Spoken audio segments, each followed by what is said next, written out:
Hello മച്ചുമാരെ, welcome back to Mallu explainer. നിങ്ങൾക്ക് ഈ ഇടയായിട്ട് ഞാൻ പറഞ്ഞു തരുന്ന എല്ലാ ഹൊറർ മൂവീസിലും വെറുതെ ആത്മാക്കൾ വന്ന് പേടിപ്പിച്ച് പോവുക എന്നതിലുപരിയായിട്ട് നല്ലൊരു ഹൊറിഫിക് എഫക്റ്റ് നിങ്ങൾക്ക് കിട്ടുകയും വേണം. അതിന്റെ കൂടെ തന്നെ കഥയിൽ നല്ല ട്വിസ്റ്റുകൾ ഉണ്ടാവണം, നല്ല കഥയുമായിരിക്കണം. അതുപോലൊരു കഥ തന്നെയാണ് ഇന്ന് ഞാൻ നിങ്ങളോട് പറഞ്ഞു തരാൻ വേണ്ടി പോകുന്നത്. ഒരു തേയില ഫാക്ടറി, അവിടെ ജോലി ചെയ്യുന്ന കുറെ തൊഴിലാളികൾ പെട്ടെന്നൊരു ദിവസം തൂങ്ങി മരണപ്പെടുകയാണ്. പലപ്പോഴായിട്ട് ഇങ്ങനെ സംഭവിക്കുന്നുണ്ട്. ചില ആളുകൾ വിചാരിക്കുന്നു ഇതൊരു ആത്മാവാണെന്ന്, ചില ആൾക്കാർ വിചാരിക്കുന്നു ഇത് അവർ സ്വയം ചെയ്തതാണെന്ന്. ഇതിന്റെ എല്ലാത്തിന്റെയും രഹസ്യം തേടി ഒരു മന്ത്രവാദി ഇങ്ങോട്ടേക്ക് വരുന്നുണ്ട്. മന്ത്രവാദി അവസാനം ഒരു കാര്യം കണ്ടുപിടിക്കുന്നുണ്ട്. കുയാങ് എന്നു പേരുള്ള ഒറ്റത്തലയുള്ള ഒരു ആത്മാവ്. അത് മാത്രമായിരുന്നോ ഈ എസ്റ്റേറ്റിലെ പ്രശ്നം? അല്ല, വേറെയും ഒരുപാട് കാര്യങ്ങളുണ്ട്. സോ നമുക്ക് നേരെ ആ കഥയിലേക്ക് പോവുകയല്ലേ. ഈ സിനിമയുടെ ആരംഭത്തിൽ ഒരു തേയിലത്തോട്ടത്തിൽ ജോലി ചെയ്യുന്ന ഒരു 3 ചെറുപ്പക്കാരെ കാണിക്കുകയാണ്. അവരുടെ ആ ഒരു ജോലിയെല്ലാം കഴിഞ്ഞ് ചെറുതായിട്ട് 2 അടിച്ചിട്ട് രാത്രിയിൽ അവരങ്ങോട്ടും ഇങ്ങോട്ടും ഓരോ കഥകൾ പറഞ്ഞിരിക്കുകയാണ്. അതിൽ തന്നെ ആ നടുക്കിരിക്കുന്ന പയ്യനുണ്ടല്ലോ, റാക്കൂണ്, ഇവനാണ് പ്രധാനമായിട്ടൊരു കാര്യം പറയുന്നത്.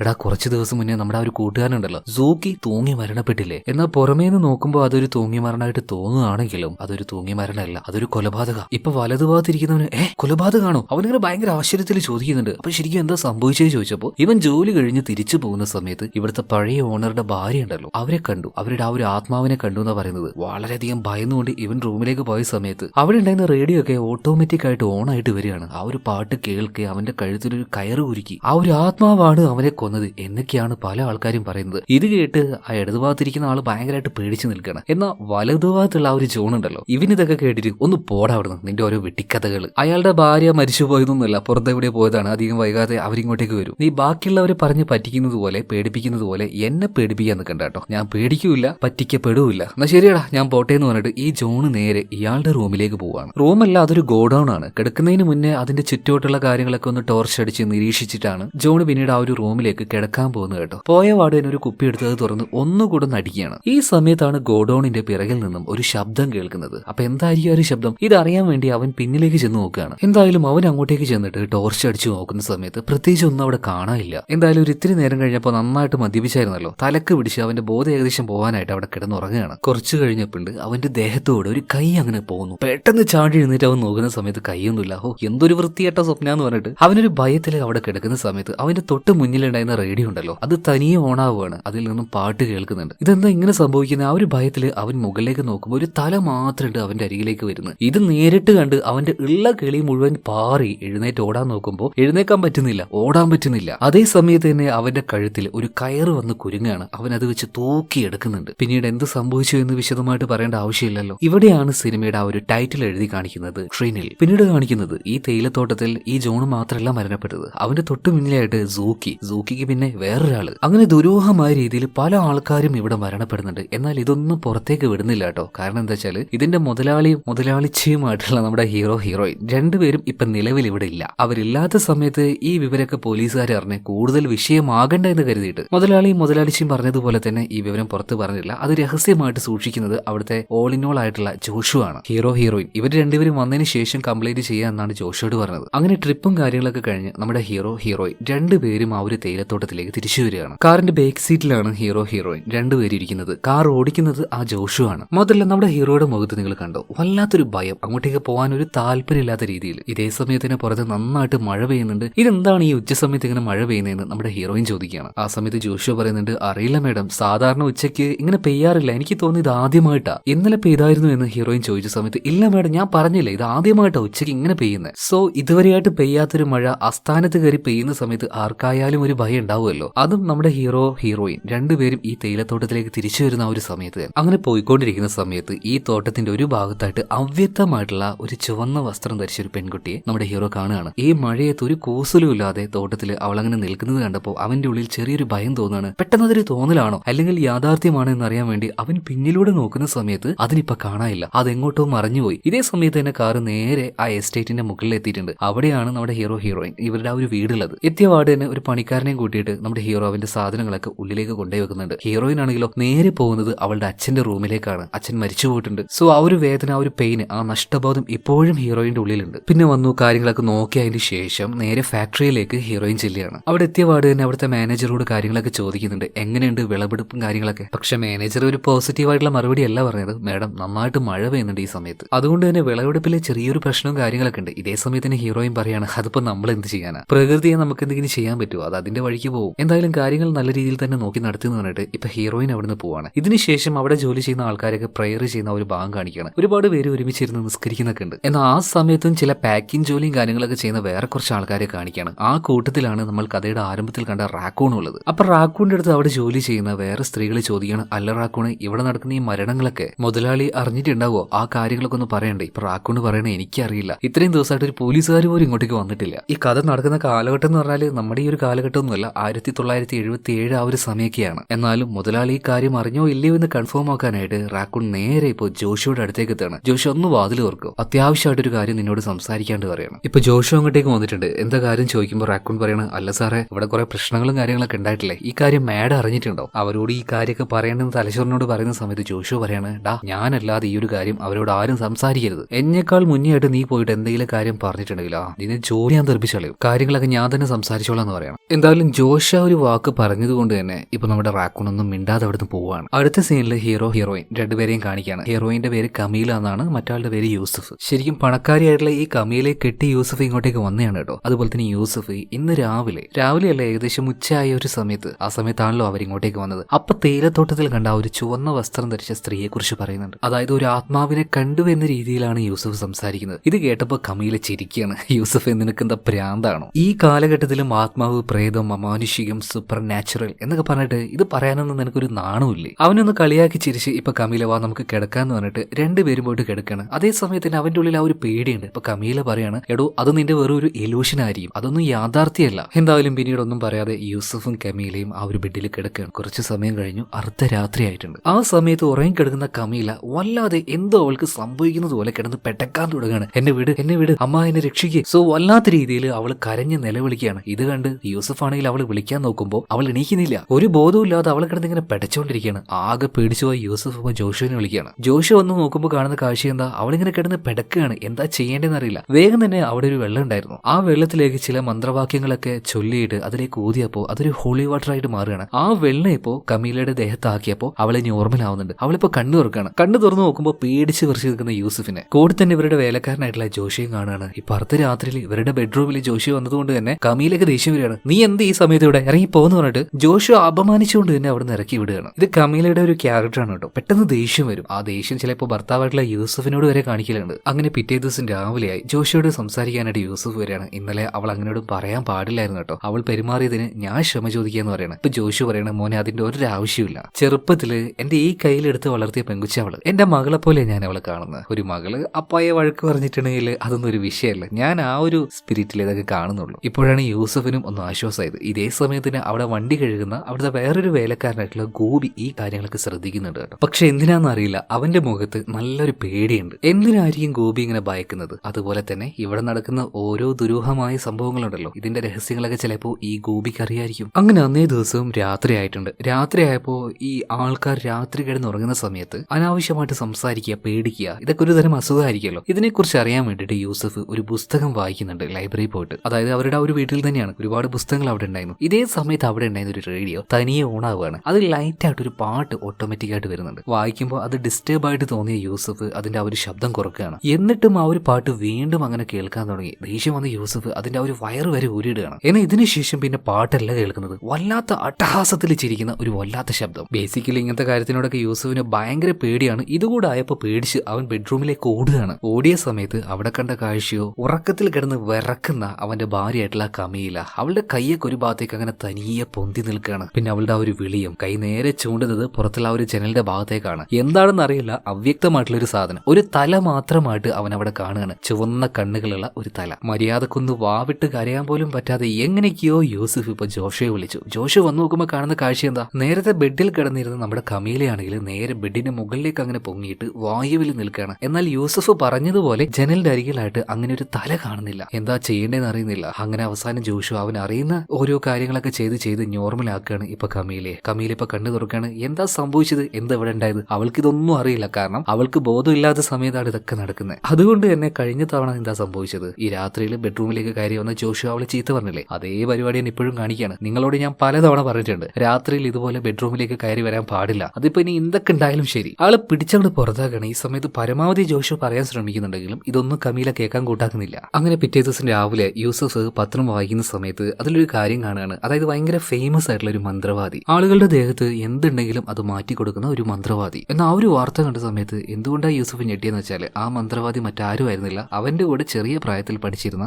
ഡെമോൺ ആയിരുന്നു. എന്നാൽ പിന്നെ എന്തായാലും അവനെ പോയിട്ടൊന്ന് കാണാന്ന് ഇപ്പൊ നമ്മുടെ യൂസഫ് തീരുമാനിക്കുകയാണ്. നേരെ ഡെമോണിനെ കാണാനായിട്ട് അവന്റെ ആ ഒരു സ്ഥലത്തിലേക്ക് ചെന്നു. അവിടെ ഒരുപാട് ആൾക്കാർ ഇരിക്കുന്നുണ്ട് ഈ ബാധ കയറിയ പ്രശ്നങ്ങളൊക്കെ ആയിട്ട് വന്നിട്ട്. ആ കൂട്ടത്തിൽ തന്നെ ഒരു പെണ്ണ് വന്നിട്ട് അങ്ങോട്ട് ബോധം കെട്ട് വീഴുകയാണ് ആൾക്കാരുടെ നടുവിൽ. കണ്ണൊക്കെ വേറെന്തോ ഒരു നിറത്തിലായി മാറിയിട്ടുണ്ട്. മാത്രമല്ല എല്ലാവരും നോക്കി നിൽക്കെ കൈയെല്ലാം ബേക്കിലേക്ക് കുത്തിയിട്ട് അവനങ്ങനെ വളഞ്ഞു നിൽക്കുകയാണ്. പിന്നീട് വല്ലാത്ത ശബ്ദവും കാര്യങ്ങളും ഉണ്ടാക്കുന്നുണ്ട്. ഇതേ സമയത്തിന് യൂസഫിന്റെ കൂട്ടുകാരനായിട്ടുള്ള ആ ഒരു ഡെമോൺ ഉണ്ടല്ലോ, അവൻ അങ്ങോട്ടേക്ക് വന്നു. എന്തൊക്കെയോ ചില മന്ത്രങ്ങളൊക്കെ ചൊല്ലുന്നുണ്ട്. എന്നിട്ട് ആ ദുഷ്ടശക്തിയോട് ആ പെൺകുട്ടിയുടെ ശരീരത്തിൽ നിന്നും ഇറങ്ങി പോവാൻ വേണ്ടി പറയാണ്. അധികം വൈകിയില്ല, ആ പെൺകുട്ടി നോർമൽ ആയിട്ട് വരുന്നുണ്ട്. ഇത് കണ്ടപ്പോൾ നമ്മുടെ യൂസഫിന് ഏകദേശം ഓക്കെ, ഇവൻ തന്നെയാണ് നമുക്ക് പറ്റിയ ആള്. അങ്ങനെ യൂസഫ് ഇപ്പൊ ഡെമോനെ കണ്ടു, കാര്യങ്ങളൊക്കെ സംസാരിക്കുകയാണ്. ഇപ്പൊ യൂസഫിനോട് ഡെമോൻ ചോദിക്കുകയാണ്, അല്ലടാ നീ എങ്ങനെ ഇങ്ങോട്ടേക്ക് വന്നത്, ഇതെന്താ ഇവിടെ പരിപാടി ചോദിച്ചപ്പോ യൂസഫ് പറയാണ്, ഞാൻ ഈ നാട്ടിൽ ആ ഒരു വില്യംസ് ഉണ്ടല്ലോ, ആ വലിയ ചായത്തോട്ടത്തിന്റെ മുതലാളി, അദ്ദേഹത്തിന് നോക്കാനായിട്ട് വന്നൊരു ഹോം നേഴ്സ് ആയിരുന്നു. ആ സമയത്താണ് അദ്ദേഹം മരണപ്പെട്ടു പോയത്. മാത്രമല്ല ഞാൻ അവിടെ നിൽക്കുന്ന ഒരു സമയത്ത് അയാളുടെ മകളായിട്ടുള്ള കമീലയുമായിട്ട് എനിക്കൊരു ചെറിയൊരു പ്രണയം കാര്യങ്ങളൊക്കെ ഉണ്ടായി. അങ്ങനെയാണ് ഒറ്റയ്ക്കായി പോയപ്പോൾ ഞാൻ അവളെ വിവാഹം കഴിക്കുന്നത്. ഇപ്പോ വലിയ കുഴപ്പമൊന്നും ഇല്ലാതെ അങ്ങനെ ജീവിച്ചു പോന്നു. ഈ സമയത്ത് ഡെമോ പറയണ, ആഹാ നല്ല പണക്കാരിയായിട്ടുള്ള പെണ്ണിനെയും കിട്ടി നല്ല റിച്ച് ആയിട്ടുള്ള ലൈഫാണല്ലേ, അതൊക്കെ പോട്ടാ നീ എന്തിനാ എന്നെ കാണാൻ വന്നത്. ഇപ്പൊ ഡെമോനോട് യൂസഫ് അവനുണ്ടായ എല്ലാ അനുഭവങ്ങളും പറയണം. കുറച്ച് ദിവസങ്ങൾക്ക് മുന്നേ ഞാനൊരു ഹണിമൂൺ ട്രിപ്പിന് പോയി. യാത്രയെല്ലാം കഴിഞ്ഞ് തിരിച്ചു വരുന്ന സമയത്ത് നന്നായിട്ട് മഴ പെയ്യുന്നുണ്ടായിരുന്നു. ആ സമയത്ത് തന്നെ എസ്റ്റേറ്റിൽ ഒരു ചുവന്ന വസ്ത്രം ധരിച്ച പെൺകുട്ടിയെ ഞാൻ കണ്ടു. അതിനുശേഷം ഞങ്ങളുടെ ലൈഫിൽ ഓരോ ബുദ്ധിമുട്ടുകളാണ്. രാത്രിയാകുമ്പോൾ കമീലയ്ക്ക് ഒരു ബോധവും ഇല്ലാതെ അവളിങ്ങനെ ഓരോന്ന് ചെയ്യാണ്. എനിക്കറിയില്ല ഡെമോൺ എന്താ ചെയ്യേണ്ടത്. ഇപ്പൊ ഡെമോൺ പറയാണ്, ഞാനില്ലടാ, ഞാൻ അങ്ങോട്ടേക്ക് ഒന്ന് നോക്കട്ടെ. അങ്ങനെ ഇവർ രണ്ടുപേരും കൂടെ നേരെ ബംഗ്ലാവിലേക്ക് എത്തുകയാണ്. നേരെ ബെഡ്റൂമിലേക്ക് പോകുന്നുണ്ട്. അവിടെ ഒരു ഗ്ലാസ്സിൽ നല്ലൊരു വെള്ളം എടുത്ത് അതിലൊരു വെള്ള പൊടി ഇപ്പോൾ ഈ ഡെമോൺ ഇടുന്നുണ്ട്. എന്നിട്ട് യൂസഫിനോട് പറയാണ്, ഞാൻ ഈ പൊടി ഇതിൽ നന്നായിട്ട് കലക്കി വെച്ചിട്ടുണ്ട്, ഇത് ഇവിടെ തന്നെ ഇരുന്നോട്ടെ, എടുത്ത് കളയാൻ പാടില്ല. നാളെ ഞാൻ ഇങ്ങോട്ടേക്ക് വരുന്ന സമയത്ത് ഈ വെള്ളത്തിന്റെ നിറം അത് ഈ നോർമൽ ആയിട്ടുള്ള കളറാണെങ്കിൽ കുഴപ്പമൊന്നുമില്ല, നിന്റെ ജീവനും ആപത്തില്ല, ഇവിടെ പ്രത്യേകിച്ച് ഒരു ശക്തിയുമില്ല. എന്നാൽ ഇതിന്റെ നിറം കറുപ്പായി മാറിയിട്ടുണ്ടെങ്കിൽ കൺഫേം ആക്കിക്കോ, ഇവിടെ എന്തോ ഒന്നുണ്ട്. ഇതേ നേരത്ത് കമീല അങ്ങോട്ടേക്ക് വരികയാണ്. ഡെമോണിനെ കണ്ട സമയത്ത് തന്നെ ആളൊരു മന്ത്രവാദിയാണെന്ന് മനസ്സിലായി. യൂസഫെ നീ എന്താ ഈ ചെയ്യുന്നത്, എന്റെ പെർമിഷൻ ഇല്ലാതെ നമ്മുടെ ബെഡ്റൂമിലേക്ക് ഒരാളെ കയറ്റരുതെന്ന് പറഞ്ഞല്ലേ. ഓക്കെ പ്രശ്നമൊന്നും ഉണ്ടാക്കണ്ട, ഞാൻ പോവാന്ന് പറഞ്ഞിട്ട് ഇപ്പൊ ഡെമോൺ അവിടുന്ന് വേഗം പോവാണ്. രാത്രി ഇപ്പൊ കമീല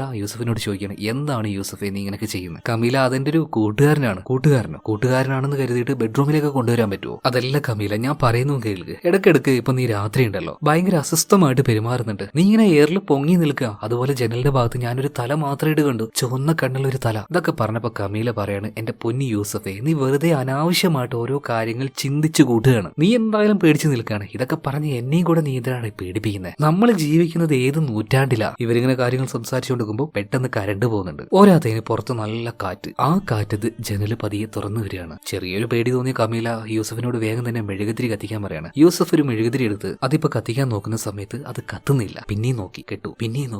അവന്റെ ഉള്ളിലേക്ക് ഒരു പേടി വരികയാണ്. ഇപ്പൊ കമീല ആ ഒരു തീപ്പെട്ടി മേടിച്ചിട്ട് പറയണേ, എടോ കാറ്റ് നന്നായിട്ട് വീശുന്നുണ്ട്, അതനുസരിച്ച് തീ കൊടുക്ക്. ഇതും പറഞ്ഞ് യാതൊരു ഭയവും ഇല്ലാതെ കമീല ആ ഒരു മെഴുകുതിരി എടുത്ത് തീപ്പെട്ടി ഉരച്ച് കത്തിക്കുമ്പോൾ ഇപ്പൊ കത്തിയിട്ടുണ്ട്. അങ്ങനെ വെളിച്ചം വന്ന സമയത്ത് ഭയങ്കര ഭീതിപ്പെടുത്തുന്ന ഒരു കാഴ്ച ഇവർ കാണുകയാണ്. ഇവരുടെ മുന്നിൽ ഉണ്ടായിരുന്ന ഒരു തളികയിൽ ഒരു സ്ത്രീയുടെ തല. ആ തല ഇപ്പൊ കാണുന്നത് യൂസഫ് മാത്രമല്ല കമീലയും കാണുന്നുണ്ടായിരുന്നു. രണ്ടുപേരും ആ ഒരു ഭയത്തിൽ നിൽക്കുകയാണ്. യൂസഫ് കണ്ട് സ്പോട്ടിൽ തന്നെ തല കറങ്ങി വീഴുന്നുണ്ട്. എന്നാൽ കമീല ഭയമുണ്ട്, അതുപോലെ തന്നെ അവളുടെ ഉള്ളിൽ നല്ല ദേഷ്യമുണ്ട്. ആ ദേഷ്യത്തിൽ ആ തലയിലേക്ക് അങ്ങനെ നോക്കി നിൽക്കുകയാണ്. പിന്നെ എങ്ങനെയോ അത് അവിടുന്ന് പോവുകയും ചെയ്യുന്നുണ്ട്. പിറ്റേ ദിവസം രാവിലെ നമ്മുടെ യൂസഫിന് നോക്കുകയാണെങ്കിൽ പേടിപ്പനി പിടിച്ച് വിറച്ച് കിടക്കുകയാണ്. ഈ സംഭവം അറിഞ്ഞ് അങ്ങോട്ടേക്ക് ഡെമോൺ വന്നിട്ടുണ്ട് കേട്ടോ. ഡെമോൺ വന്ന് നോക്കുമ്പോൾ യൂസഫ് ആണെങ്കിൽ ഒരു ബോധമില്ലാതെ കിടക്കുക. അതുപോലെ തന്നെ കമീല പറയുന്നുണ്ട്, ഓക്കെ ഞങ്ങൾ സമ്മതിച്ചിരിക്കുന്നു, ഞങ്ങളുടെ വീട്ടിൽ എന്തോ ഒരു ബാധയുണ്ട്, നിനക്ക് എത്ര കാശ് വേണമെങ്കിൽ ഞാൻ തരാം, ആ പ്രശ്നത്തിനെ ഇവിടെ നിന്ന് ഇല്ലാതാക്കണമെന്ന് ഇപ്പൊ ഡെമോണിനോട് കമീല പറയാണ്. ഇപ്പൊ ഡെമോണും ഓക്കെ എന്നൊക്കെ പറയാണ്, പൈസ അതെനിക്ക് വിഷയമൊന്നുമില്ല, എന്നാൽ എനിക്ക് ഈ ഒരു പ്രശ്നം അത് സോൾവ് ചെയ്യണമെങ്കിൽ നിങ്ങൾ എന്നോട് സഹകരിക്കണം, എല്ലാ കാര്യങ്ങളും നിങ്ങൾ എന്നോട് തുറന്നു പറയണം. അതുപോലെ തന്നെ ഇന്നലെ ഡെമോൺ വന്നിട്ട് ഒരു ഗ്ലാസ് വെച്ചിട്ട് പോയായിരുന്നല്ലോ, അതിത്തെ വെള്ളം ഇപ്പൊ കറുപ്പ് നിറമായിട്ടുണ്ട്. അതിനർത്ഥം എന്താണ്, പൈശാചികമായിട്ടുള്ള ഒരു ശക്തി ഇവിടെ ഉണ്ട്. ഇതിനുശേഷം കമീല യൂസഫ് ഇവർ കണ്ട ഒരു കാര്യങ്ങൾ പറയുന്നുണ്ട്. അതായത് ഒരു തല മാത്രം വന്നിട്ട് ഇവരെ ഭയപ്പെടുത്തുകയാണ്. പിന്നീട് ഡെമോൺ അവിടെ നടന്ന ഓരോ കാര്യങ്ങളെ കുറിച്ച് അങ്ങനെ അന്വേഷിക്കുന്ന സമയത്ത് കമീലയുടെ അച്ഛൻ വില്യംസ് കുറച്ചു മുന്നെയാണ് മരിച്ചുപോയത്. അധികം വൈകിയില്ല, 1-2 ദിവസം കഴിഞ്ഞപ്പോൾ തന്നെ ഈ വില്യംസിന്റെ ഭാര്യയായിട്ടുള്ള അതായത് കമീലയുടെ അമ്മ റോസിയെ ഇവിടുന്ന് കാണാതായിട്ടുണ്ട്. അവരെന്തോ യാത്രയ്ക്ക് നെതർലാൻഡിലേക്ക് പോയി എന്നൊക്കെയാ പറയുന്നത്. പക്ഷെ ആ ഒരു കാര്യത്തിൽ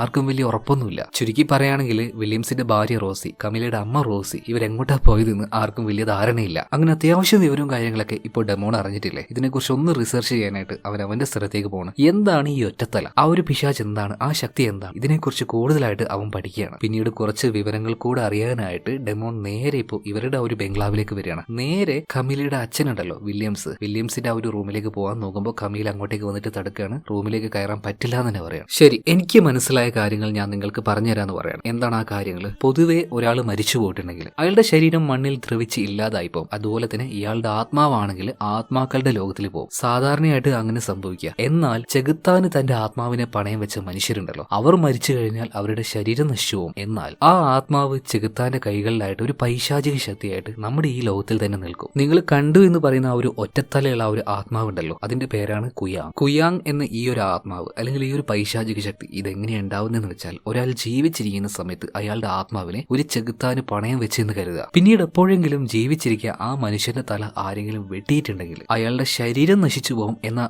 ആ ആത്മാവ് അത് ആത്മാവിന്റെ ലോകത്തിലേക്ക് പോവില്ല, ഇവിടെ തന്നെ കുടുങ്ങി കിടക്കും. കുയാങ് എന്ന ആ ഒരു ഒറ്റത്തലയുള്ള ആ ഒരു ആത്മാവ് അല്ലെങ്കിൽ പൈശാചിക ശക്തിയായിട്ട് അത് മാറും. നോർമലായിട്ട് ഇതുപോലെയുള്ള കുയാങ്ങുകളെ നോക്കുകയാണെങ്കിൽ ഈ ചെറിയ ചെറിയ കുഞ്ഞുങ്ങളെ പച്ചക്ക് തിന്നലാണ് അവർക്ക് ഏറ്റവും ഇഷ്ടമുള്ള കാര്യം. എന്നാൽ ഞങ്ങൾക്ക് കുഞ്ഞൊന്നും ഇല്ലല്ലോ എന്ന് കമീല പറയുമ്പോൾ കമീലയുടെ അടുത്തേക്ക് ഈ കുയാങ് എന്ന ആത്മാവ് വന്നത് ശരിക്കും അവളെ തിന്നാനൊന്നുമല്ല, അവളുടെ ദേഹത്തിന് വേണ്ടിയിട്ടാണ്. അതായത് ഒരു മനുഷ്യന്റെ ആത്മാവ് കുയാങ് ആയി കഴിഞ്ഞാൽ നല്ലൊരു ബോഡി കിട്ടിയാൽ അതിലേക്ക് കയറിയിട്ട് അയാൾക്ക് അതിലൂടെ ജീവിക്കാൻ കഴിയും. സോ നിന്റെ ശരീരം തേടിയിട്ടാണ് കമീല നിന്റെ അടുത്തേക്ക് ആ ഒരു കുയാങ് വരുന്നത്. ഇത് കേട്ടപ്പോ തന്നെ കമീല ആകെ പേടിച്ചിട്ട് എത്രയും പെട്ടെന്ന് അതിനൊന്ന് പിടിച്ച് കെട്ടിയെന്ന് പറയാണ്. ഇപ്പോ ഈ ഡെമോൺ പറയണ കുറെ നേരം ഞാൻ ഭക്ഷണം കഴിക്കാതിരിക്കുന്നു, ആദ്യം ഭക്ഷണം കഴിച്ചിട്ട് മതി എന്ന് പറയണം. ടേബിളിലാണെങ്കിൽ ഓൾറെഡി ഭക്ഷണം കൊണ്ടുവച്ചിട്ടുണ്ട്. അതിന്റെ ആ ഒരു മൂടി തുറക്കാൻ നിൽക്കുമ്പോൾ നമ്മുടെ യൂസഫിന് കമീലക്കും പേടിയാവാണ്. ഇത് തുറന്നപ്പോഴാണ് അന്ന് രാത്രി ഇതുപോലൊരു തല അവർ കണ്ടത്. അത് തുറക്കുമ്പോൾ ഇടിയെങ്ങാനും ആ ഒരു തല വീണ്ടും കാണും എന്നുള്ള ആ ഒരു ഭയത്തിൽ നിൽക്കുമ്പോൾ ഡെമോൺ പെട്ടെന്ന് അത് തുറക്കുകയാണ്. എന്നാൽ അതിനുള്ളിൽ ഫുഡ് മാത്രമേ ഉണ്ടായിരുന്നുള്ളൂ. ഇവരുടെ ആ ഒരു ഭയം കണ്ട് ഡെമോണിന് വരെ ചിരി വരികയാണ് കേട്ടോ. പിന്നീട് ഡെമോൺ ഭക്ഷണം കഴിക്കുകയാണ്. ഈ സമയത്താണ് കമീലയും യൂസഫും കുയാങ് എന്ന് പേരുള്ള ആ ഒരു ആത്മാവിന്റെ അല്ലെങ്കിൽ ആ ഒരു തല മാത്രമായിട്ട് ഇവർ കാണുന്നത്. കണ്ട് പേടിച്ച് രണ്ടുപേരും നിലവിളിക്കുമ്പോൾ ഡെമോൺ അങ്ങോട്ടേക്ക് നോക്കുകയാണ്. എന്നാൽ ഡെമോണിന് ആ തല കാണാൻ കഴിയുന്നില്ല. ചിലപ്പോൾ പെട്ടെന്ന് മറഞ്ഞു പോയതായിരിക്കും. ഇതെല്ലാം കൂടി ആയപ്പോൾ ഡെമോൺ പറയാണ്, എനിക്ക്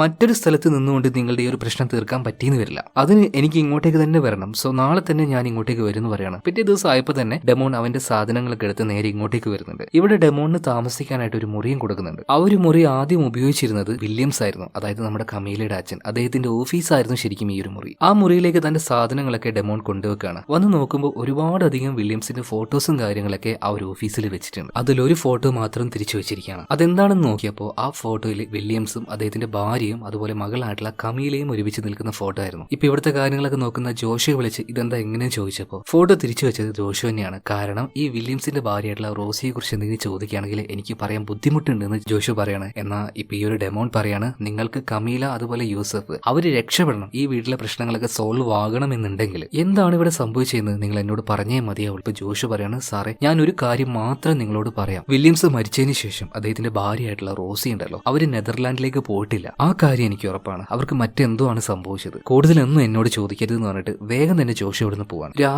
രാത്രിയായ സമയത്ത് ഡെമോണ് ചില പൂജയും കാര്യങ്ങളൊക്കെ ചെയ്യാൻ തുടങ്ങുകയാണ്. ഇതെന്തിനാ ഈ പൂജ എന്ന് കമീല ചോദിച്ചപ്പോൾ നിങ്ങൾ ഭയപ്പെടുത്തുന്ന കുയാങ് എന്ന ഒരു തല ആത്മാവുണ്ടല്ലോ അതിനെ വിളിച്ച് ചില കാര്യങ്ങൾ ചോദിക്കാനാ. ഇപ്പൊ കമീല പറയാണ്, എന്തിനാ വെറുതെ അതിനെ ഇങ്ങോട്ടേക്ക് വിളിച്ചു വരുന്നത്, അതിന് ഒഴിവാക്കാനുള്ള കാര്യങ്ങൾ നീ നോക്ക്. എന്നാൽ ഡെമോൺ ഇപ്പൊ ഒരു കാര്യം പറയാണ്, എനിക്ക് ആദ്യം എന്തുകൊണ്ടാണ് ആ ആത്മാവ് ഇങ്ങോട്ടേക്ക് തന്നെ വരുന്നതെന്ന് അറിയണം. അതായത് ഈ ആത്മാവ് കുയാങ് ആയി മാറണമെങ്കിൽ ഒരു കാരണം ഉണ്ടാവുമല്ലോ, അതെനിക്ക് അറിയണമെന്ന് പറയണം. ഇതേ സമയത്ത് തന്നെ ഇവരുടെ ആ ഒരു വാതിൽ ആരും ഒരാൾ വന്നിട്ട് തട്ടുന്നുണ്ട്. നോക്കുമ്പോൾ അതൊരു സ്ത്രീയാണ്. ചെറിയൊരു ഭയത്തില് ഡെമോൺ ചെന്നിട്ട് ആ ഒരു വാതിൽ തുറക്കുമ്പോൾ അവിടെ ആരെയും കാണാനില്ല.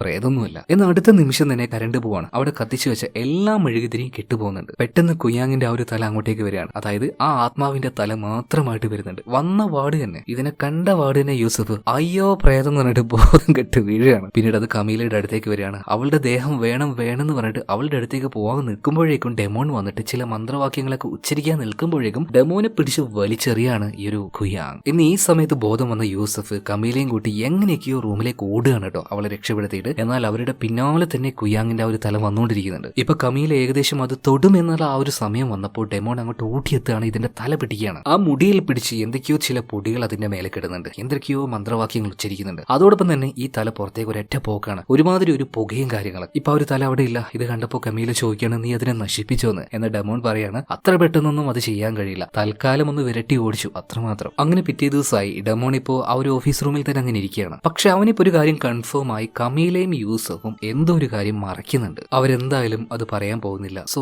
ആ രഹസ്യം അറിയണമെങ്കിൽ കമീലയുടെ അച്ഛൻ വില്യംസിന്റെ റൂമിലേക്ക് പോയി നോക്കണം. ഇപ്പൊ കമീലയും യൂസഫും പുറത്തേക്ക് പോയ ആ ഒരു സമയം നോക്കി വില്യം നേരെ ആ മുറിയിലേക്ക് ചെല്ലുകയാണ്. അവിടെ ഒരു പുസ്തകം ഉണ്ടായിരുന്നു. അതിന്റെ ഉള്ളിൽ വെച്ച് 2 ഫോട്ടോ കിട്ടുന്നുണ്ട്. അതിലൊരു ഫോട്ടോയിൽ ഈ വില്യംസും മകളായിട്ടുള്ള കമീലയും ഒരുമിച്ച് നിൽക്കുന്ന ഫോട്ടോ, മറ്റേ ഫോട്ടോ ഫോട്ടോ റോസി ഒറ്റയ്ക്ക് നിൽക്കുന്ന ഒരു ഫോട്ടോ. ഒരു ഫാമിലി ആയിരിക്കെ ഇങ്ങനെ വേറെ ഒരു ഫോട്ടോ എടുക്കേണ്ട ആവശ്യമുണ്ടോ? അങ്ങനെയാണെങ്കിൽ ഇവരുടെ കുടുംബത്തിനിടയിൽ എന്തോ ഒരു പ്രശ്നം ഉണ്ടായിരുന്നു എന്ന് ഇപ്പൊ വില്യംസിന് മനസ്സിലായി.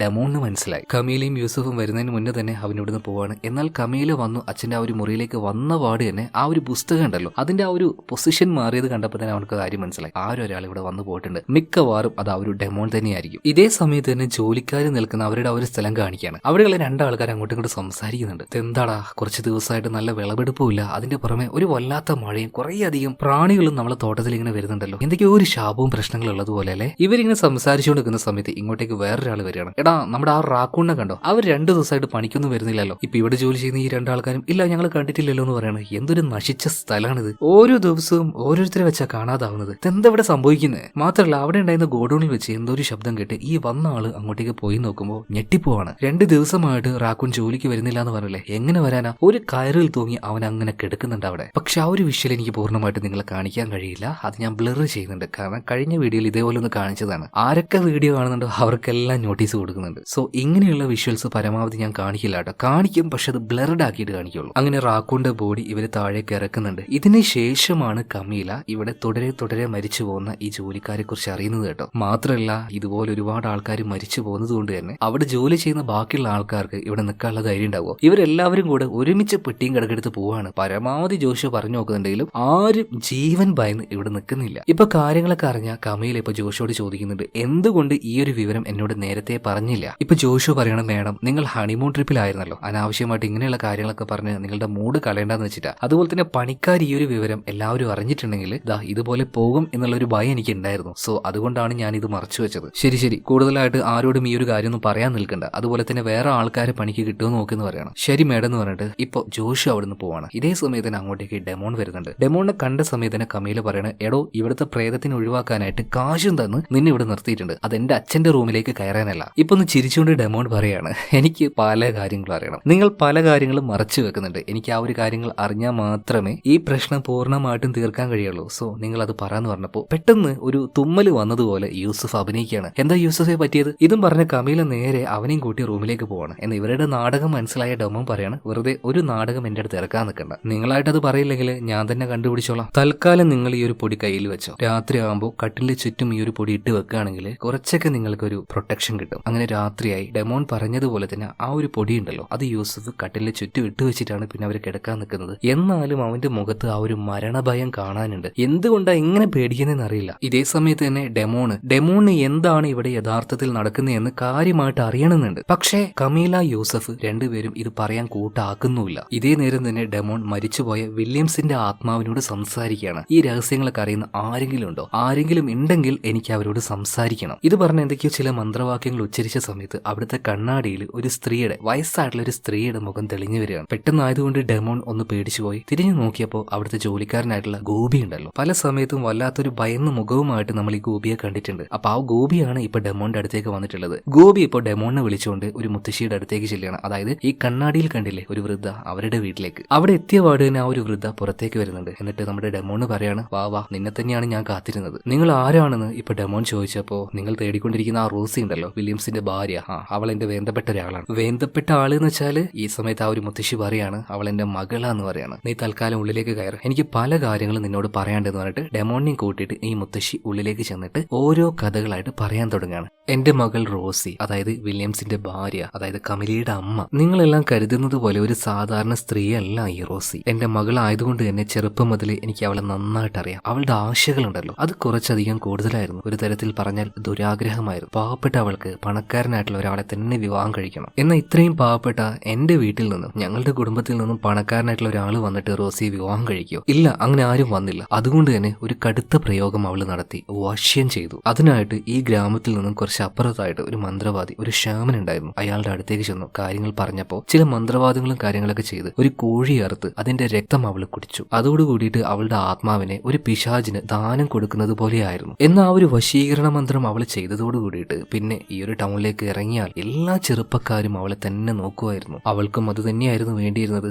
ആ ഒരു വലയിൽ ആ എസ്റ്റേറ്റ് മുതലാളിയായിട്ടുള്ള വില്യംസ് വിട്ടുപോയി. അവളോട് ഇഷ്ടവും കാര്യങ്ങളൊക്കെ പറഞ്ഞു. അധികം വൈകാതെ അവരുടെ വിവാഹവും കഴിഞ്ഞു. തുടക്കത്തിലൊക്കെ നല്ല രീതിയിൽ തന്നെയാണ് രണ്ടുപേരും രണ്ടുപേരുടെയും ആ ഒരു വിവാഹ ജീവിതം മുന്നോട്ടേക്ക് പോയത്. എന്നാൽ എന്നാണോ റോസി ഗർഭിണിയായത് അന്ന് മുതൽ അവൾ മാറാൻ തുടങ്ങി. കാരണം ആ ഒരു കുഞ്ഞ് ജനിച്ചാൽ അവളുടെ സൗന്ദര്യത്തിന് കോട്ടം തട്ടു എന്നുള്ള ഒരു പേടി കാരണം ആ ഒരു കുഞ്ഞിനെ തന്നെ വിഷം കുടിച്ച് അവൾ നശിപ്പിക്കാൻ നോക്കി. എന്നാൽ ആ ഒരു വിഷം കാരണം അവള് തന്നെ മരിച്ചു പോയാലെന്ന് കരുതിയിട്ട് അവളൊന്ന് കുടിച്ചില്ല. അത് പിന്നീട് ആ ഒരു കുഞ്ഞിനെ പ്രസവിച്ചു കമീല വളർന്ന് വലുതായി 5-6 വയസ്സൊക്കെ ആയ സമയത്ത് ഒരു അമ്മ എന്ന രീതിയിൽ റോസി അവളെ നോക്കിയിട്ടേയില്ല. എന്നാൽ വില്യംസിന് അങ്ങനെ ആയിരുന്നില്ല. കമീലെ ജീവനായിരുന്നു. റോസിയുടെ കാര്യം നോക്കുകയാണെങ്കിൽ എപ്പോഴും അവൾക്ക് ആ ഒരു സൗന്ദര്യം അതിങ്ങനെ മേക്കപ്പ് എല്ലാം ചെയ്ത് വളരെ സെൽഫിഷ് ആയിട്ട് നടക്കുക ആ ഒരു ക്യാരക്ടർ ആയിരുന്നു അവൾക്ക്. ഒരു ദിവസം കമീല അവളുടെ അടുത്തേക്ക് ചെന്ന സമയത്ത് അവളുടെ മകൾ തന്നെ അവൾക്ക് ഭാവിയിൽ ഒരു ദോഷമായേക്കും, അതായത് മകളുണ്ടെങ്കിൽ അവൾക്ക് കിട്ടേണ്ട ആ ഒരു സ്വത്ത് കൂടെ മകൾക്ക് പോയേക്കും എന്ന് കരുതിയിട്ട് മകളെ തന്നെ മലയുടെ മുകളിലേക്ക് ബോളിട്ട് അങ്ങോട്ടേക്ക് അവളെ പറഞ്ഞയച്ച് കൊല്ലാൻ വേണ്ടി ഈ റോസി നോക്കിയിട്ടുണ്ടായിരുന്നു. എന്നാൽ കമീലയെ അങ്ങോട്ടേക്ക് വന്ന ഒരു തൊഴിലാളി രക്ഷപ്പെടുത്തി. അതുകൊണ്ട് മാത്രം കമീല അന്ന് മരണപ്പെട്ടില്ല. കുറച്ച് വർഷങ്ങൾ കഴിഞ്ഞു. കമീല ഇപ്പോൾ വളർന്നു വലുതായിട്ടുണ്ട്. അതുപോലെ തന്നെ വില്യംസിന് പ്രായമായിട്ടുണ്ട്. അതുകൊണ്ട് തന്നെ അദ്ദേഹത്തിന്റെ ആ ഒരു സ്വത്ത് മുഴുവൻ അദ്ദേഹം കമീലയ്ക്ക് എഴുതി കൊടുക്കാൻ തീരുമാനിച്ചു. അങ്ങനെ അവളുടെ പേരിൽ ആ ഒരു സ്വത്ത് എഴുതി വെക്കാണ്. ഈ ഒരു വിവരം അറിഞ്ഞ റോസി ഭ്രാന്തിയെ പോലെ വില്യംസിന്റെ അടുത്തേക്ക് വരികയാണ്. നീ എന്താണ് കാണിച്ചത്?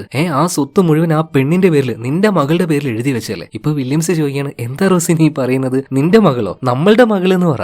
ആര് പറഞ്ഞു നമ്മുടെ മകളാണ്? ആ പിശാചിന്റെ വയറ്റിൽ വന്ന പാട് തന്നെ എന്റെ സൗന്ദര്യം മുഴുവനായിട്ട് നശിച്ചുപോയി. എന്റെ മകളൊന്നുമില്ല, മര്യാദക്ക് അവളുടെ പേരിൽ എഴുതി വെച്ച സ്വത്ത് എന്റെ പേരിലേക്ക് എഴുതി താന്നപ്പോ റോസി ഈ വില്യംസിനോട് പറയുമ്പോ വില്യംസ് ആകെ ഷോക്കായി പോണ്. നീ എന്തൊക്കെയാ റോസി പറയുന്നേ? അപ്പൊ റോസി പറയണ, എന്താടാ കളവാ നീ കരുതിയത്? നിന്നെ കണ്ട് നിന്നെ ഇഷ്ടമായിട്ട് നിന്റെ സൗന്ദര്യത്തിൽ മയങ്ങിയിട്ടാണ് ഞാൻ നിന്നെ വിവാഹം കഴിച്ചെന്ന് വിചാരിച്ചോ? എടാ കിഴവ, നിന്റെ സ്വത്ത് കണ്ട് കണ്ണ് മഞ്ഞളിച്ച് കഴിഞ്ഞാടാ ഞാൻ നിന്റെ അരികിലേക്ക് വന്നത്. എന്നാൽ അവൾ ഈ പറയുന്നതൊക്കെ ഒരു തമാശയായിട്ട് വില്യംസിന് തോന്നുകയാണ്. അയാളാകെ ഷോക്കായി പോയി. നീ എന്താ തമാശ കളിക്കുന്നേ? എന്നാൽ അത് തമാശയല്ല, കാര്യമാണെന്ന് അടുത്ത നിമിഷം തന്നെ വില്യംസിന് മനസ്സിലായി. കാരണം റോസി കബോർഡിലുണ്ടായിരുന്ന ഗണ്ണെടുക്കാണ് ഇയാളുടെ തലയിൽ വെച്ചിട്ട് പറയണ, മര്യാദക്ക് ഞാൻ പറഞ്ഞ കാര്യം നീ ചെയ്തിട്ടില്ലെങ്കിൽ 2 എണ്ണത്തിന് ഞാൻ വെടിവെച്ച് കൊല്ലുന്നു പറയണം. ഇതും പറഞ്ഞ ദേഷ്യത്തിൽ റോസി അവിടുന്ന് പോയി. വില്യംസിന്റെ കാര്യങ്ങളൊക്കെ മനസ്സിലായി. ആ മനുഷ്യന്റെ ഹൃദയം തകർന്നു പോയി എന്ന് പറയാലോ. അവിടുന്ന് അറ്റാക്ക് വരുന്നുണ്ട് ആ മനുഷ്യന്. അധികം വൈകാതെ കിടപ്പിലാവുകയാണ്. അങ്ങനെ ഒരു ദിവസം കിടപ്പിലായ വില്യംസിന്റെ മുറിയിലേക്ക് റോസി ഇപ്പോ കമീലയെ വലിച്ചു കൊണ്ടുവരാണ്. സ്വന്തം മകളാണ്. അവളുടെ കഴുത്തില് ഒരു കൂർത്ത കമ്പി വെച്ചിട്ട് പറയാണ്, മര്യാദക്ക് എല്ലാം എന്റെ പേരിൽ എഴുതി തന്നോ, അല്ലെങ്കിൽ ഇവിടെ വെച്ച് വിള ഞാൻ കൊല്ലുന്നു പറയാണ്. അതിൽ ഭയന്നു പോയ വില്യംസ് ഇപ്പൊ റോസിയുടെ പേരിലേക്ക് തന്നെ എല്ലാം എഴുതി കൊടുക്കുകയാണ്. പാവം വില്യംസും അതുപോലെ തന്നെ കമീലയും വല്ലാത്തൊരു ഭയത്തിലാണ് പിന്നീട് ജീവിച്ചത്. അങ്ങനെ ഓരോ ദിവസങ്ങൾ കഴിയും തോറും വില്യംസിന്റെ ഹെൽത്തും കാര്യങ്ങളൊക്കെ ഓക്കെ ആയിട്ട് വരാൻ തുടങ്ങി. അങ്ങനെ ഒരു ദിവസം രാവിലെ കമീലയുടെ കൂടെ വില്യംസ് അവരുടെ ആ ഒരു എസ്റ്റേറ്റിലൂടെ നടക്കുന്ന സമയത്ത് വില്യംസ് ആ ഒരു കാര്യം മകളോട് പറയാണ്, മോളെ നീ എല്ലാം വിചാരിക്കുന്നത് പോലെ അമ്മ ഒരു സാധാരണ സ്ത്രീയല്ല. അവരുടെ ആത്മാവിനെ ചെകുത്താന് പണയം വെച്ചവളാണ് നിന്റെ അമ്മ. ഇത് കേട്ട് ആകെ ഷോക്കായി പോയ കമീല ചോദിക്കാണ്, അച്ഛന് ഈ കാര്യങ്ങളൊക്കെ എങ്ങനെയാ അറിയുന്നത്? അവളുടെ അമ്മ തന്നെയാ മോളെ എന്നോട് പറഞ്ഞത്. മോള് നല്ലോണം സൂക്ഷിക്കണം കേട്ടോ. അങ്ങനെ പിന്നീട് വലിയ കുഴപ്പമൊന്നും ഇല്ലാതെ പോവാണ്. നിലവിൽ ആ ഒരു സ്വത്ത് മുഴുവൻ റോസിയുടെ പേരിൽ തന്നെയാണ്. എന്നാലും ഒരുപാട് നിയമത്തിന്റെ നൂലാമാലകളും കാര്യങ്ങളൊക്കെ ഉണ്ട്. അപ്പൊ എങ്ങനെയെങ്കിലും ഈ വില്യംസ് മരിച്ചേ മതിയാവുള്ളൂ ഈ റോസിക്ക്. അവള് വിചാരിച്ചതുപോലെ തന്നെ അധികം വൈകാതെ വീണ്ടും വില്യംസ് കിടപ്പിലാവുകയാണ്. അങ്ങനെ കിടപ്പിലായ വില്യംസിനെ നോക്കാൻ വന്ന ഒരു ഹോം നേഴ്സ് ആയിരുന്നു ഇപ്പൊ നിലവിൽ കമീലയുടെ ഭർത്താവായിട്ടുള്ള യൂസഫ്. എന്നാൽ ഈ യൂസഫ് നല്ല രീതിയിൽ തന്നെ വില്യംസിനെ നോക്കുന്നത് കണ്ടപ്പോ വില്യംസ് വീണ്ടും ആരോഗ്യത്തോടെ തിരിച്ചു വരും. ഇത് മനസ്സിലാക്കിയ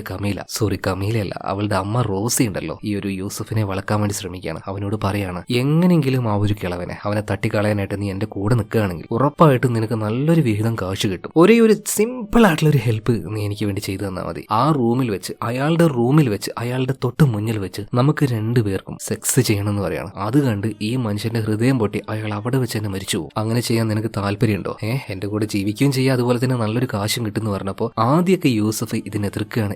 ഞാൻ അതിനില്ലാന്ന് പറയാണ്. എന്നാൽ സ്വന്തം അമ്മ മറ്റൊരാളുടെ കൂടെ ചേർന്നിട്ട് അച്ഛനെ കൊല്ലാനുള്ള പ്ലാൻ ഉണ്ടാക്കുന്ന കാര്യങ്ങളൊക്കെ റോസി അറിയാണ്. അവളാകെ തകർന്നു പോകുന്നുണ്ട്. ഇന്ന് സ്ത്രീയാണ് ഈ റോസി. അതുകൊണ്ട് തന്നെ സ്വന്തം അമ്മയെ കൊല്ലാനായിട്ടുള്ള ചില പദ്ധതികൾ കമീല അവളുടെ മനസ്സിൽ കണക്കാക്കുക. ഇതേ സമയത്ത് തന്നെ ഇപ്പൊ വില്യംസിന്റെ റൂമിൽ അദ്ദേഹം വയ്യാതെ അവിടെ കിടക്കുകയാണ്. തുടക്കത്തിലൊക്കെ യൂസഫ് പറ്റില്ല എന്ന് പറഞ്ഞിട്ട് ഇപ്പൊ റോസിയുടെ കൂടെ ആ റൂമിൽ തന്നെ ആ ബെഡിൽ കിടന്നുകൊണ്ട് ആ മനുഷ്യന്റെ മുന്നിൽ വെച്ച് അയാളുടെ ഭാര്യ ഉണ്ടല്ലോ ആ വൃത്തികേട് കാണിക്കുകയാണ്. യൂസഫിന്റെ കൂടെ റോസി അങ്ങനെ ഇങ്ങനെയൊക്കെ ചെയ്യുന്നുണ്ട്. ഒരു ഭർത്താവിന്റെ മുന്നിൽ വെച്ച് ഇങ്ങനെയൊക്കെ ചെയ്യുമ്പോൾ ആ മനുഷ്യന് എത്രത്തോളം വേദന ഉണ്ടാവും. അവിടെ വെച്ച് തന്നെ അറ്റാക്ക് വന്ന് വില്യംസ് മരിച്ചു പോകണം. ഇത് കണ്ട സമയത്ത് റോസിക്ക് സന്തോഷമാവുന്നുണ്ട്. കൊല്ലേണ്ടി വന്നില്ല, നോർമലായിട്ട് നാച്ചുറൽ ആയിട്ട് ഇയാൾ മരിച്ചിരിക്കുകയാണ്. എല്ലാ സ്വത്തും ഇനി എന്റെ കയ്യിൽ തന്നെ, രാജകുമാരിയെ പോലെ എനിക്ക് ജീവിക്കാം. ആ സന്തോഷത്തിൽ അവളങ്ങനെ തുള്ളിച്ചാണ് നിൽക്കുമ്പോൾ പെട്ടെന്ന് ജനലും തുറന്നുകൊണ്ട് ഒരാൾ ഉള്ളിലേക്ക് വരുന്നുണ്ട്. മറ്റാരുമല്ല കമീല. കയ്യിലൊരു നീണ്ട കത്തി ഉണ്ടായിരുന്നു. ഈ തോട്ടത്തിലൊക്കെ പണിക്ക് ഉപയോഗിക്കുന്ന ഒരു വലിയ വടിവാള്. ഒന്നും നോക്കിയില്ല, 2 കൈ കൊണ്ട് പിടിച്ച് ഒരേറ്റ വീശലാണ്. റോസിയുടെ തല 2ആയിട്ട് പോയി. നിലത്ത് കിടക്കുന്ന ആ ഒരു തലയും തൂക്കി പിടിച്ച് ഇപ്പൊ യൂസഫിന്റെ അടുത്തേക്ക് വന്നിട്ട് പറയാണ്,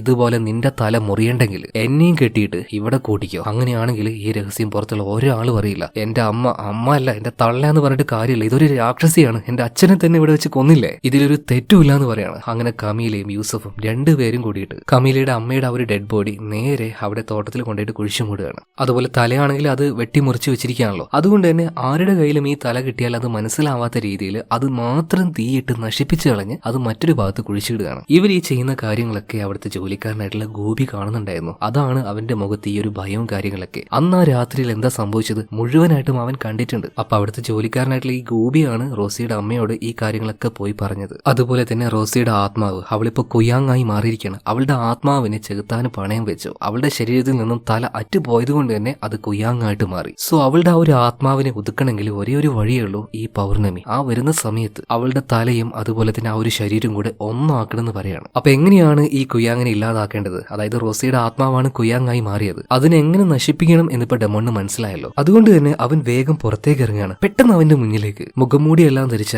ഒരു സ്ട്രേഞ്ച് ആയിട്ടുള്ള ഒരാള് വന്ന് ഒന്ന് ആലോചിക്കാൻ പോലും ഡെമോണിന് സമയം കൊടുത്തില്ല. അവന്റെ കഴുത്തിന് ഒരൊറ്റ വെട്ടാണ്. തല തെറിച്ചുപോയി. പിന്നീട് വന്ന ആള് മുഖം മാറ്റുകയാണ്. അത് മറ്റാരും ആയിരുന്നില്ല, ഈ ഡെമോന്റെ കൂട്ടുകാരനായിട്ടുള്ള യൂസുഫ് ആയിരുന്നു. ഡെമോന്റെ ബോഡി അവിടെ വെച്ച് തന്നെ കുഴിച്ചു മൂടിയിട്ട് നേരെ ഈ ഗോപി അതുപോലെ റോസിയുടെ അമ്മ ആ മുത്തശ്ശിയുടെ അടുത്തേക്ക് വന്നിട്ട് പറയാണ്, ഈ വിവരം ആരോടെങ്കിലും നിങ്ങൾ പറഞ്ഞിട്ടുണ്ടെങ്കിൽ ഇതുപോലെ കഴുത്തറുത്തിടുന്ന് പറയാണ്. അങ്ങനെ ഇതെല്ലാം കഴിഞ്ഞ് യൂസുഫ് നേരെ ബംഗ്ലാവിലേക്ക് തിരിച്ചു പോണ്. എന്തിനാണ് സ്വന്തം കൂട്ടുകാരനായിട്ടുള്ള ഡെമോണിനെ കൊന്നത്? എല്ലാ രഹസ്യവും അവൻ അറിഞ്ഞതുകൊണ്ട് തന്നെ. ഈ രഹസ്യങ്ങാനും പോലീസിനോട് പറഞ്ഞാൽ ഈ നല്ല ജീവിതവും കാര്യങ്ങളൊന്നും യൂസുഫിന് ഉണ്ടാവില്ല. അതേസമയം തന്നെ ബംഗ്ലാവിൽ നോക്കുകയാണെങ്കിൽ കമീല ഇപ്പോൾ അവിടെ ഒറ്റയ്ക്കാണ്. ആ സമയം നോക്കി അങ്ങോട്ടേക്ക് അവളുടെ അമ്മയുടെ ആത്മാവ് ആ ഒരു കുയാങ് വന്നിട്ടുണ്ട്. അതും ആ ഒരു തല മാത്രമായിട്ട് അവളുടെ മുന്നിൽ വന്നു നിന്നിട്ടും കമീലയ്ക്ക് വലിയ ഭയമൊന്നുമില്ല. ഇപ്പൊ കമീല പറയാണ്, വൃത്തികെട്ട സ്ത്രീ, നീ ജീവിച്ചിരിക്കുമ്പോ തന്നെ എനിക്ക് സമാധാനം തന്നിട്ടില്ല. നീ ഇപ്പൊ ചത്തു പോയിട്ട് നീ എന്നെ വേട്ടയാടണോ? നീ എങ്ങനെ എത്ര ഘോരമായ രൂപത്തിൽ എന്റെ മുന്നിൽ വന്നാലും ഞാൻ പേടിക്കില്ലടി. എന്റെ ശരീരം നിനക്ക് കിട്ടൂല. ഇത് പറഞ്ഞ് കമീല അവിടെ നിന്ന് മറ്റൊരു റൂമിലേക്ക് പോകുമ്പോൾ അവളുടെ പിന്നാലെ തന്നെ ആ കുയാങ് അവളുടെ അമ്മയുടെ ആത്മാവ് വരികയാണ്. എന്നാൽ ഇതേ സമയം തന്നെ യൂസുഫ് വന്നിട്ട് ചെയ്യുന്ന കാര്യം എന്താ വെച്ചാൽ അവളുടെ അമ്മയുടെ തല വെട്ടി മാറ്റിയില്ലേ, അത് മറ്റൊരു ഭാഗത്തല്ലേ കൊണ്ടുപോയിട്ടുള്ളത്. ആ ആത്മാവിനെ കുയാങ്ങിനെ ഇല്ലാതാക്കണമെങ്കിൽ ഒരേ ഒരു വഴിയേ ഉള്ളൂ. ഡെമോണിനോട് അത് റോസിയുടെ അമ്മ പറഞ്ഞു കൊടുക്കുന്നത് യൂസുഫ് ഒളിഞ്ഞിരുന്ന് കേട്ടായിരുന്നു. സോ അതേ കാര്യം തന്നെ ഇപ്പൊ യൂസുഫ് ഇവിടുന്ന് ചെയ്യാണ്. റോസിയുടെ വെട്ടിയെടുത്ത ആ ഒരു തലയുണ്ടല്ലോ, അതെങ്ങനെയൊക്കെയോ കുഴിമാന്തി എടുത്തിട്ട് നേരെ അവളുടെ ആ ഒരു ഡെഡ് ബോഡിയും കുഴിമാന്തി എടുത്തിട്ട് അതിലേക്ക് നേരെ ഈ തല കൊണ്ടുവന്ന് വെക്കുകയാണ്. ഇതേ സമയത്ത് കമീലയുടെ അടുത്തേക്ക് വന്ന കുയാങ് അവളുടെ ആ ഒരു ശരീരം മുഴുവനായിട്ടും ആവാഹിച്ചെടുക്കാൻ നോക്കുമ്പോഴേക്കും കുയാങ് പെട്ടെന്ന് ഇല്ലാതായി പോവാണ്. അതിന് കാരണം എന്താണ്? റോസിയുടെ ശരീരം അതുപോലെ തന്നെ തല രണ്ടും ഒരുമിപ്പിച്ചതുകൊണ്ട്. തല വേറെയായി പോയാൽ മാത്രമേ കുയാങ് ഉണ്ടാവുകയുള്ളൂ. സോ നിലവിൽ ഇവിടുത്തെ പ്രശ്നവും കാര്യങ്ങളൊക്കെ തീർന്നിട്ടുണ്ട്. അങ്ങനെ പിറ്റേ ദിവസം രാവിലെ കമീലയും യൂസഫും ഇപ്പോൾ ഹാപ്പിയാണ്. ഇവിടുത്തെ പ്രേതവാദി ഇല്ലാതായി, രഹസ്യങ്ങൾ അറിയുന്ന എല്ലാവരും മരിച്ചിട്ടുമുണ്ട്. ഒരാൾ മാത്രം ബാക്കിയുണ്ട് കേട്ടോ, ഗോപി ആ ഒരു പേടിയോട് കൂടിയിട്ടാണ് ഇവിടെ ജോലി ചെയ്യുന്നത്. ഇപ്പൊ എല്ലാവരും നോക്കുമ്പോൾ കമീല അതുപോലെ തന്നെ യൂസഫ് രണ്ടുപേരും നല്ല ഹാപ്പി ആയിട്ട് ഭയങ്കര കൂളായിട്ട് മദ്യപിച്ചുകൊണ്ടിരിക്കുക. ഈ സമയത്ത് അവിടെ നിൽക്കുന്ന ജോഷുവെ കണ്ട സമയത്ത് ഇവർക്ക് എന്തൊക്കെയോ ഒരു സംശയം പോലെ, ഇയാളും എന്തെങ്കിലും മനസ്സിലാക്കിയിട്ടുണ്ടാകുമോ? ചില കാര്യങ്ങളൊക്കെ ജോഷുവ മനസ്സിലാക്കിയിട്ടുണ്ട്. അതുകൊണ്ടാണല്ലോ ഡെമോണ്ടോട് കൂടുതൽ കാര്യങ്ങളൊന്നും ഈ ജോഷുവ പറയാതിരുന്നത്. ഇപ്പൊ ജോഷിയും വിളിച്ചുകൊണ്ട് കമീലയും യൂസഫും കൂടെ വീട്ടിന്റെ ഉള്ളിലേക്ക് പോയിട്ട് ചില കാര്യങ്ങൾ പറയുന്നുണ്ട്. ജോഷുവ, ഞങ്ങൾക്ക് നന്നായിട്ട് അറിയാം നിനക്ക് ചില കാര്യങ്ങളൊക്കെ അറിയാമെന്ന്, പക്ഷെ ഇതൊരാളോടും നീ പറയാൻ പാടില്ല. പറയാതിരുന്നാൽ നല്ലൊരു പുത്തൻ കാറ് തന്നെ ഞാൻ മേടിച്ചു വരും. ഇപ്പൊ ജോഷു പറയണ, മോളെ എനിക്ക് അതൊന്നും വേണ്ട, മോനെ എനിക്കൊന്നും വേണ്ട, നിന്റെ അച്ഛന്റെ വിശ്വസ്തനായിരുന്നു ഞാൻ, അതുപോലെ തന്നെ നിങ്ങൾക്കും വിശ്വസ്തനായിട്ട് ഇവിടെ തന്നെ ഉണ്ടാവും ഞാൻ. പിന്നീട് യൂസഫ് ജോഷിയെ വിളിച്ച് കുറച്ച് മുന്നോട്ടേക്ക് പോയിട്ട് ഒരു കാര്യം പറയുന്നുണ്ട്. നിങ്ങൾക്ക് ഇനി എങ്ങാനും അവിവേകം തോന്നുകയാണെങ്കിൽ ഇത്രയും ആൾക്കാരെ കൊന്ന ഞങ്ങൾക്ക് നിങ്ങളെ കൊല്ലാനായിട്ട് ഒരു വിഷമവും പാടുണ്ടാവില്ല. അതുകൊണ്ട് ഒരീച്ച പോലും ഈ രഹസ്യം അറിയാൻ പാടില്ല നിങ്ങളുടെ നാവിൽ നിന്നും. അങ്ങനെ ജോഷിയെ പേടിപ്പിക്കുകയാണ് ഇവര്. പിന്നീട് ഒരു ബോധവും ഇല്ലാതെ രണ്ടുപേരും കൂടെ അവരുടെ മുറിയിലേക്ക് പോവാണ്. രാത്രി ഒന്ന് കുളിക്കാനായിട്ട് കമീല നേരെ ബാത്റൂമിലേക്ക് പോയി. ബാത്ടബിൽ അവൾ കിടക്കുന്ന സമയത്ത് വാതിൽ തുറന്ന് ആരോ ഉള്ളിലേക്ക് വരുന്നതായിട്ട് അവൾക്ക് തോന്നാണ്. അവൾ വിചാരിച്ചു യൂസഫ് ആയിരിക്കുന്നു. ഒന്ന് റൊമാൻറ്റിക് ആവാം എന്ന് കരുതിയിട്ട് അവൾ പ്രിപ്പയർ ആവുകയാണ്. ഇതേ സമയത്ത് തന്നെ യൂസഫ് അവരുടെ ആ ഒരു ബെഡ്റൂമിൽ നോക്കുമ്പോൾ കണ്ണാടിയിലൂടെ ഇപ്പൊ കുളിക്കാൻ പോയ കമീലയെ കാണാണ്.